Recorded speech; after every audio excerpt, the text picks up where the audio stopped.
Hey, welcome back to my channel. My name is Corey Hennessy, and in this video, I'm going to show you how to set up a form on GoHighLevel from start to finish and how you can link it to your Facebook account. So we're going back to the basics. I want to create a lot more kind of general videos and just help people out a lot more when it comes to getting set up with HighLevel, as I know it is confusing. So if you are looking for videos like that, make sure to subscribe. I also have a free group for real estate marketing. If you want to join, I'll put an image on the screen, but you can click the link down below and check it out. But let's get into it. So let's build a form from scratch. I'm not going to use a template. You can use a template if you want, if you don't want to design it, but I think the default one is completely fine. And I'll even show you how to change the colors and stuff in here. So this is going to be our first form on our demo account. Now let's just name it landing page form. So if we were to put this on our landing page, we're going to call it landing page form. So we have first name, last name, phone, email.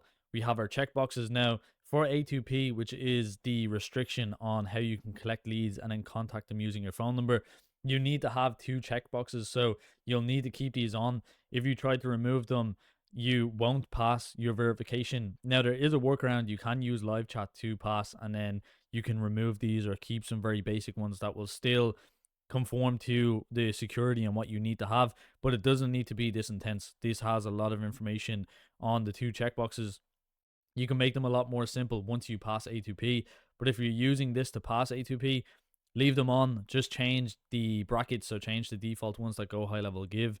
Don't change it too much. I think if you leave it pretty default the way HighLevel want it and you send it into A2P as it is an external company or an external business that basically reviews this, they are looking for the default stuff. They want to make it as easy as possible to pass, so don't change it too much. Now, first name, last name, phone, email. If we want to add any custom questions, we can do that on the left hand side. So you'll see we have all of these options in the builder. We can add the date of birth, we could add buttons, we can add products, address, city, state. So if we want to have the city, maybe we want to have the postal code, we want to get custom questions. Now you can add them in here, so you can quickly build them in here a lot easier if you have custom fields in your business.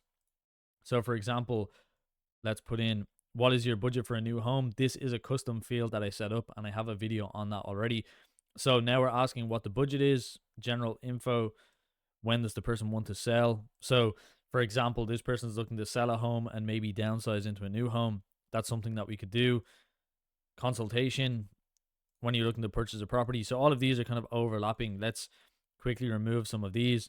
When you're looking to purchase a property and you've added all your questions, you've added any questions that you want to add in here.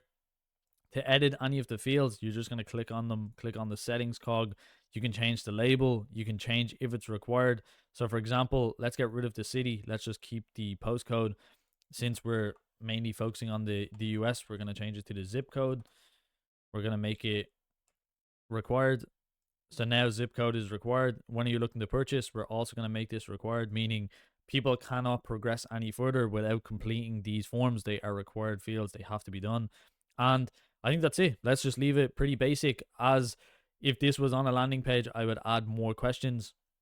But for this example, I'm going to leave it pretty basic. I'm sure you have your own ideas for questions you want to add to your form. The button we can add, we can change also. So let's change to submit. Let's change the color to blue, for example. We can change the border, we can change the padding, change the shadow, change the alignment. So that now puts the text in the middle. And if we wanted to edit the actual form itself, we can just go to the top right, style and options up here in the corner. Now we can edit the full form. So in the theme, I always use the default one. There is ones like blue texture, dark theme. I always just use the default one. It seems to work the best. But if you're using it for something specific, you can use one of the themes and then you can edit the settings in the theme. But I mainly go in and I change the colors. So the background leave the same, input text leave the same. If I wanted to, I could change it to blue. Input border leave the same.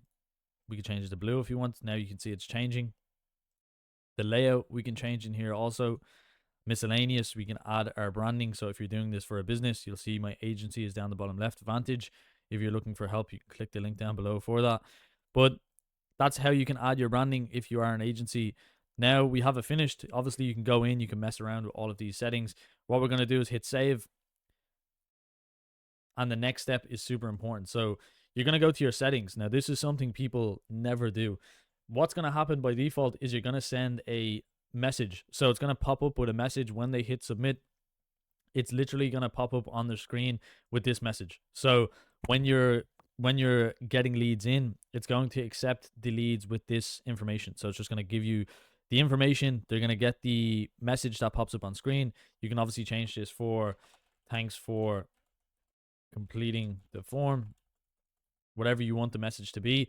But if you're actually looking to track this form in Google, what you're going to do is you're going to redirect to a thank you page, and then you can track that page. So for me, for the agency, for example, it's vantageagency.co/thank you.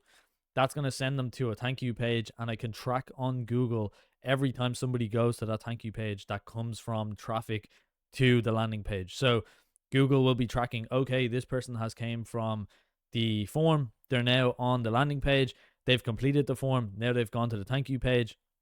It will track the thank you as the conversion, and that's going to feed back to your Google account. Now, Facebook is a lot easier. You don't have to even change this. If you wanted to keep it on the message, you can literally go down, put in your Facebook pixel ID, and below you can choose what you wanted to feed back to your pixel. So on form submit, I usually change it to lead. On page view, leave it as page view. So now every time a lead is submitted, this is going to feed directly back to your Facebook pixel in your account, and you're going to be getting Facebook leads straight into your into your Facebook account.